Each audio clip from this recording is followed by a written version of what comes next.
We're going to be moving now to talk to some special guests who are with us when we talk about the creative space in arts and culture. So joining us today on Arise News are two remarkable Nigerian women shaping global conversations through literature, art and education. We're talking about Abidare and S.A.J. Brume. Now, Abidare is the New York Times bestselling author of The Girl with the Louding Voice, a novel taught in schools worldwide, and the winner of the Bat Novel Award. Her second book, And So I Roar, became the first ever winner of the Climate Fiction Prize, affirming her as a visionary storyteller, amplifying the human side of climate change. She's also the founder of the Louding Voice Foundation, which champions girls' education in Nigeria. And then S.A.J. Brume, who is the executive director of the Ovie Brume Foundation, is a passionate advocate for using art and storytelling as tools for transformation. With a background in theatre and film from her years in France, she has dedicated her career to empowering young people, especially girls, through creative expression and education. Her foundation stage productions, including adaptations of The Girl with the Louding Voice, celebrate the power of art to educate, inspire, and give children a platform to tell their own stories. Welcome, welcome, welcome to Arise 360. How are you doing today, ladies? We're good. I think you both look really beautiful, and I love what you're wearing as well. But let's get straight. Oh, say hello to her. I know you want to say hello. Hello, welcome to the show. I always do that to you. So let's get straight to it. And it's so interesting that we're talking about this because I think two of our stories today, I don't know if you were watching outside. First, we're talking about Malala, who was in Nigeria, promoting girl child education. Yes. And I was complaining that we had our new Nobel laureate winner, another man, even though we've had 118 people have won, and only 18 women have won. So I want first off to just talk about this phenomena around the girl child, like how you're using your own platform to make sure that they're not left out. So I'll start with you. Thank you for that and for having me. Of course. So as a novelist and storyteller, I believe that storytelling is one of the most powerful ways to reach the hearts and minds of people globally. 100%. The Girl with the Louding Voice is a story of a 14-year-old Nigerian girl, right? And the novel is written in what you call maybe broken English or non-standard English that talks about the power of education, her desire for it, and the novel, just seeing how the novel has been well received worldwide, shows you, tells you that there is so much that can be done for this girl, for the girl child, especially within Nigeria. And you mentioned some stats when I was watching, but how many million girls are out of school in Nigeria today? I think we have one of the highest globally, actually. Globally, we have, I think, number 2 in the world, highest number of girls out of school. So I think it's really important that we fight this. This is a major problem that we need to fight, and we need to use every weapon that we have. And for me, mine is storytelling. Okay, and I know like maybe the girl child spurred you to write this, but what do you think can be done to give women more opportunities? Before I even go to S.A. Brume. Oh, before I was going to say, I'm glad for give women opportunities. So empowerment, right? In different ways, giving them a space to be themselves, to express themselves, to not just use their voices, because it's one thing for you to use your voice, it's another thing for people to hear your voice and give you a platform to be heard. I think that's important. This is from organizations down to schools. I think that's so important. Okay, so I say now your collaboration with Abby to have this stage adaptation. How did that come about? And what's it been like putting it together? In general, I think merging education as an art for tools for transformation. Yes. How did it come about? It actually came about from a real life situation in our youth center in Victoria Island. So I direct the Ovie Brume Foundation. We've been around for like over 20 years. Our objective is to bridge the gap between the kids who have and those who don't have. So we work basically with state schools around Victoria Island. Now we're in Surulere. But let me go back to 2022. I go into the foundation. I am also from theatre arts in France. When I lived in France, I was an actress. So I'm literature and everything. Oh, bonjour. Bonjour, comment ça va? Okay, je sais. Moi, je vais très bien, merci. Okay, that's where I know it's up to. The idea is we love French. Enchanté. He knows like 3 words. And I know. My French is bad, but it's not too bad. Yes. Well, let me go back to what happened at the youth center in Lagos. I go in and I see in the library The Girl with the Louding Voice, because we get donated novels. And I pick it up and I'm like, I started reading the first page and I was like, what is this? This morning, Papa called me inside the parlor. He was sitting inside the sofa with no cushion and looking at me. Papa have this way of looking at me one kind, as if he wants to be flogging me for no reason, as if I'm carrying shit inside my cheeks. And when I open to talk, the whole place be smelling of it. I was like, this is interesting, you know. That's quite an opener. Yeah. So I get the girls together. So as I said, you know, children, girls, boys, come to our youth centers after class to have these like literacy programs and things like that. I get them together. I'm like, okay, let's start reading this book. And we read 1 chapter, 2 chapters, and they're really into it. But I have to stop to go to the office because I'm executive director. You know, we have to do admin stuff. But so I go to the office, and then my program head says, Madam, we have a problem. I say, what is it? So I go to his office, and there's 15-year-old Zainab crying, saying that her uncle wants her to stop going to school to get married to this big relative, you know, somewhere. And I'm like, what is this? This is Aduni's story happening real life direct. Yeah. And so we work with child protection networks. I'm like, okay, let's get them. You know, I get that ball rolling, and then I'm like, this story is so important. We need to get the children to know that we've got their backs. They should know about this, you know. So I told someone else who works with us in Chem, let's adapt this into a play. So the children will imbibe it even more. So the children actually ended up acting the roles. So Aduni, a young girl, Big Mama. For those who've read the novel, there's Big Mommy, there's Big Daddy. They also play the roles of the adults. So it's I'm trying to get back to your question. That's how it all came about. And then I reached out to Abby Dare. So we did it at our end of year party. That's 2022. And then next year, 2023, we moved to Surulere. Boom, back into The Girl with the Louding Voice. And then I'm like, let's see if the author would be interested in giving tips, you know, for the actors, this, that. And I sent, thank God for social media. Social media has good, you know, it's also, you know, I reach out to her and I, you know, and she responds, you know, that like, oh, wow, this is, you know, really good. And then we had like a virtual meeting, didn't we, where she talked to the kids, and it just grew like that. We invited, when she was in Nigeria, she came to Nigeria and we invited her for World Book Day, where we showed the play again. And that's how the collaboration came about. Right? Yeah, it was, I mean, we're just really blessed that, you know, when you have the same kind of, similar kind of energies working together, this collaboration, you know, to take things even higher. So now we're going to show it at Glover Hall on the Saturday, the 11th of October, the day of the girl child. We're inviting over 400 kids from state schools for free, to see it, and on Sunday as well. So we need to get the Aduni story out there, right. You know. All right, then I'd like to come back to you. And, you know, we've spoken about, you know, The Girl with the Louding Voice, but you also, in your second book, So I Roar, you merged storytelling with climate activism. What inspired that evolution in writing? Because, you know, it's similar, but it's kind of like worlds apart. I'd like to know what the inspiration was that for the second book. Thank you so much. So the second novel, And So I Roar, is a sequel. It follows on a week after Aduni leaves Big Madam's house. You have to read it. It's absolutely riveting. And then she finds herself needing to go back to this fictional village of Ikati. And I began to research. So I obviously, as a writer, I do a lot of research. And I was researching the area that I imagine Aduni to be, Ikati, the village, to be set. And I imagine it somewhere sort of northern-ish kind of part of Nigeria. And I'm reading this and I'm seeing that, I'm researching, I'm seeing that a lot of the girls that are out of school is not just because their parents can't afford. It's because there's been issues with the climate.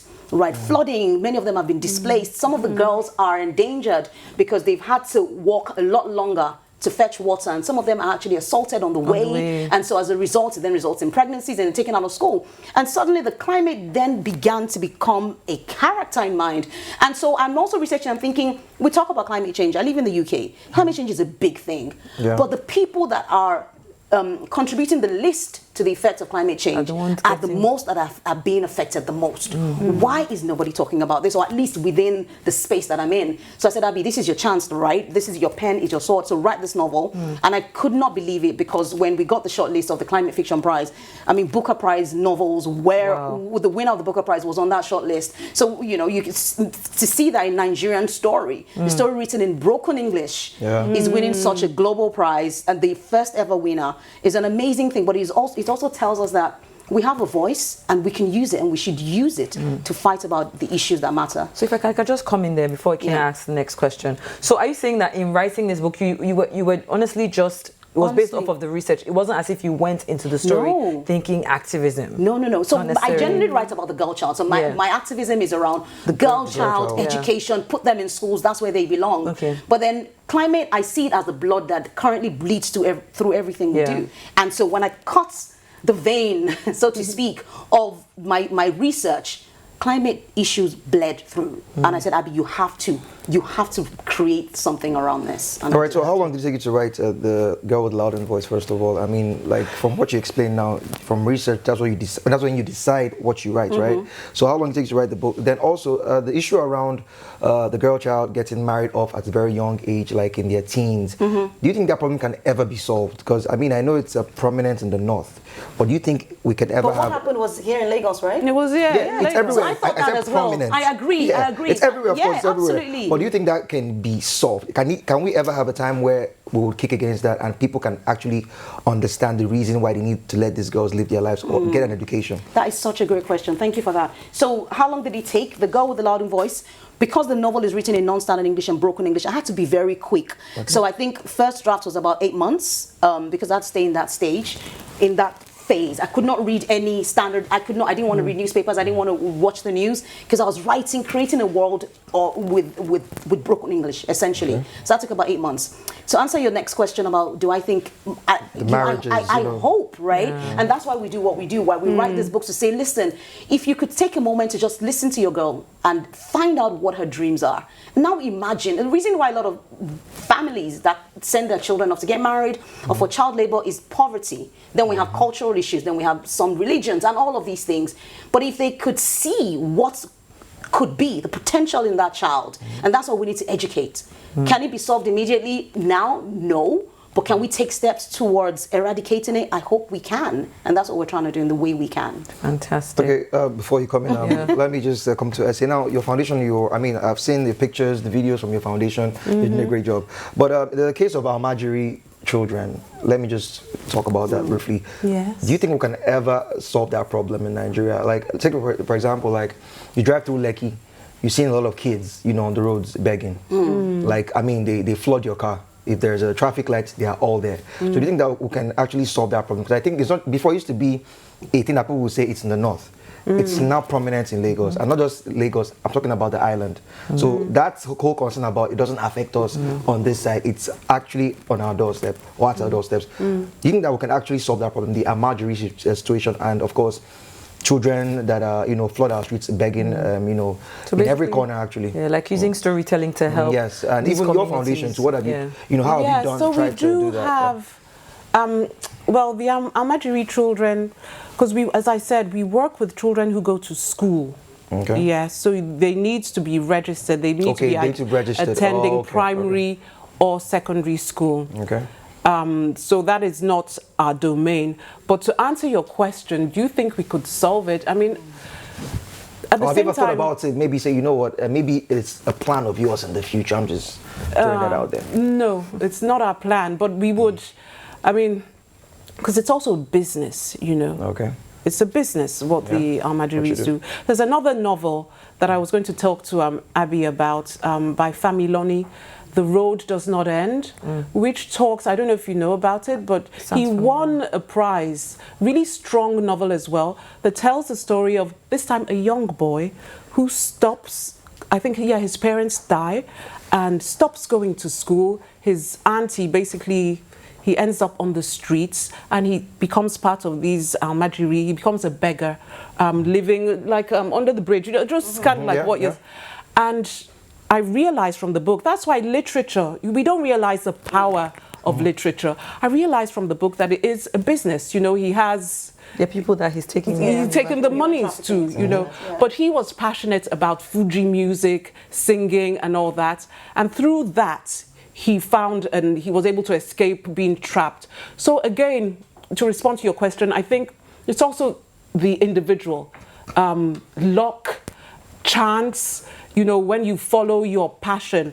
Adrunine, the girl with the louding voice, just absolutely wanted to be educated. The boy in The Road Does Not End, he just loved Fuji music. He would sing and then people would notice him, you know, hear his voice. So when, you know, we talk about creative industry, music, this and that, it really is a strong, powerful tool. So for kids, I would tell them, listen to your voice, listen to your passion, believe in yourself, and you can get out of the hell that you're in. So that would be my response. You know, I don't have any political whatever responses that you may wish for, but it's just... All right then. I mean, I want to just talk very quickly before I come back to you, as to the kids.